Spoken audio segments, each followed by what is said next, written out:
Hello बच्चों, मैं हूँ आपकी हिंदी टीचर अंजू मैडम और मेरे क्लास में आप सभी बच्चों का हार्दिक स्वागत है।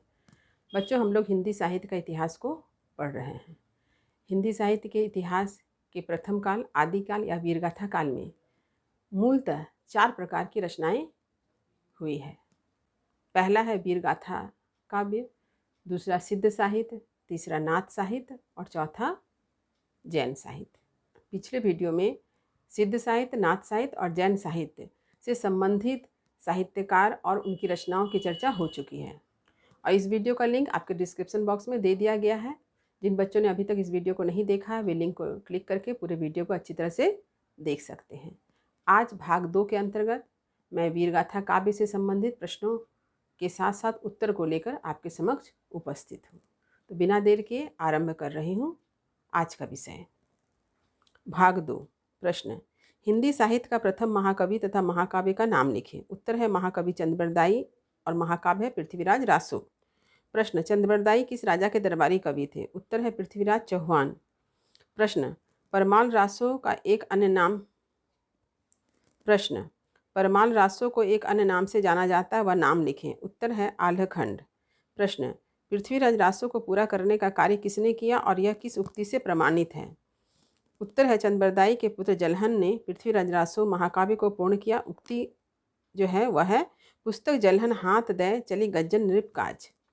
नहीं, यदि आपने पृथ्वीराज चौहान का नाम सुना है और उनके बारे में जानते हैं तो आप इस बात को भी जान लीजिए कि चंद्रबरदाई पृथ्वीराज चौहान के बचपन के सखा हैं और राजकवि भी रहे हैं।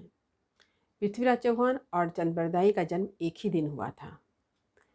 जब मोहम्मद गोरी ने पृथ्वीराज चौहान को बंदी बना लिया और गजनी लेकर चले गए तो चंद्रबरदाई ने पृथ्वीराज रासो को पूरा करने का कार्य अपने पुत्र जलहन को सौंपा और वे पृथ्वीराज चौहान की सहायता के लिए गजनी चले गए। गजनी पहुंचने पर चंद्रबरदाई को भी कैद कर लिया गया, चूँकि पृथ्वीराज चौहान के दोनों आँखों को अंधा कर दिया गया था।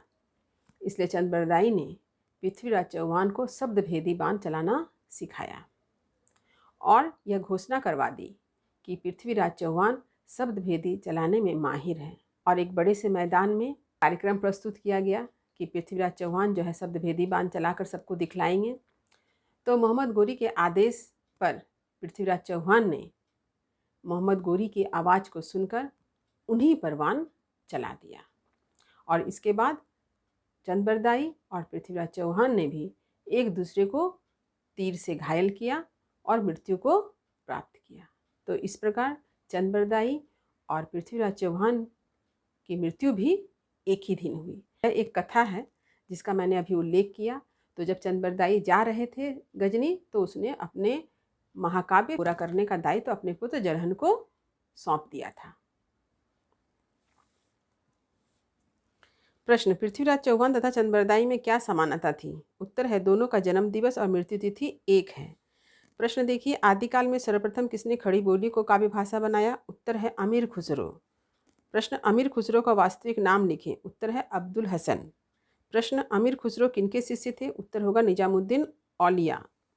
प्रश्न, मैथिल कोकिल किसे कहा जाता है? उत्तर है विद्यापति। प्रश्न, अभिनव जयदेव की उपाधि किसे तथा किसने प्रदान किया? उत्तर है विद्यापति को महाराज शिव सिंह ने प्रदान किया। अब जो यहाँ पर प्रश्न है, इस प्रश्न का उल्लेख पिछले वीडियो में हो चुका है, फिर भी मैं यहाँ एक बार फिर से उल्लेख कर दे रही हूँ क्योंकि ऐसे प्रश्न परीक्षा में पूछे जाते हैं। देखिए, वीरगाथा काल की समय सीमा बताएं। उत्तर है संवत 1050 से 1375। अब जो एक बहुत महत्वपूर्ण प्रश्न है कि आचार्य रामचंद्र शुक्ल जी ने हिंदी साहित्य के प्रथम काल को वीरगाथा काल के नाम से क्यों अभिहित किया, यानी क्यों नामकरण उसका वीरगाथा काल किया है? तो इसके पीछे उन्होंने जो आधार बनाया वे हैं कुछ पुस्तकों का, उस युग की रचनाओं को। तो जिन रचनाओं को आचार्य रामचंद्र शुक्ल जी ने हिंदी साहित्य के प्रथम काल के नामकरण का आधार बनाया, उसकी मैंने यहाँ सूची प्रस्तुत की है। तो यहाँ पर रचना का भी नाम है और रचनाकार का भी नाम है। तो इससे क्या फ़ायदा है कि आपको दोनों ही एक जगह मिल जाएंगे और आपको याद करने में सुविधा होगी। उत्तर देखिए, रचना, रचनाकार और समय। पहला, विजयपाल रासो, नल्ह सिंह, संवत 1350 में लिखा गया। दूसरा, हम्मीर रासो, सारंगधर, संवत 1357 में लिखा गया। तीसरा, कीर्तिलता विद्यापति द्वारा लिखा गया है 1460 में। चौथा, कीर्तिलता विद्यापति द्वारा लिखा गया है संवत 1460।